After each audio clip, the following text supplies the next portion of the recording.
Hey, it's Kat from Fit Kitty Tries, and I just wanted to record an update on my GSTHST calculator for Canadians on Etsy 2.0. It's the updated spreadsheet. So if you already bought the spreadsheet, you can go ahead and re-download it to get the updated version. But today we're just going to go over some of the features on there that are designed to make it easier for you to file your business GST/HST tax return. Before we get into the video, make sure you are subscribed, especially if you're a Canadian Etsy seller. I love sharing information here with you that you need to know. And don't forget, I have a blog as well, fitkittytries.com. If you prefer to take things at your own pace, skim, find the information you need and answers you need quickly, that's always an option. Now, before we get into the new features, if you don't already have the spreadsheet, go ahead and find the link in the description. Go get the spreadsheet from my Etsy so that you can follow along. So welcome to your GST/HST Remittance Calculator 2.0. We've got a bunch more summarized data at the top here. Again, this is a really easy spreadsheet to use because all you do is paste your orders in here. Once you download them from Etsy, you just paste them all in there. And then what it does is it sorts out which province you sold to, and based on the province and their tax rate, how much GST or HST you collected. So there's your total revenue and there's your total GST/HST collected. It's super easy. And if you were just curious about the tax that Etsy collects, you can actually see they collected this much tax here.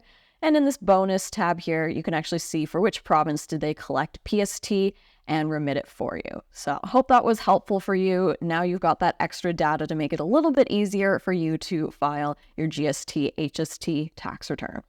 Since we're already here, let's just talk about who needs to file a GST/HST return. So if you are self-employed, you make money off of Etsy, that's considered self-employment, or a sole proprietorship, which is if you don't operate under your own full name, like your Etsy store has a name, that's a sole proprietorship, which you do need to register in whatever province you are doing business as that name under.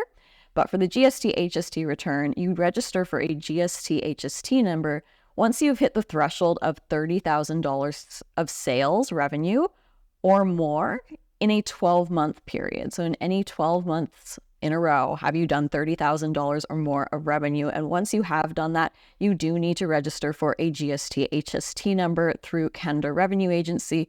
And from then on, you need to start collecting GST and HST on sales that are taxable. And Etsy does not do this for you. Once you add your GST/HST number to Etsy, Etsy considers your sales prices as being inclusive of tax, which is why I made the spreadsheet, so that you can determine how much of that inclusiveness was actually GST and HST, so you can report it. So hope that clears things up, but as always, leave me a comment if you've got a question, and I'll see you in the next video.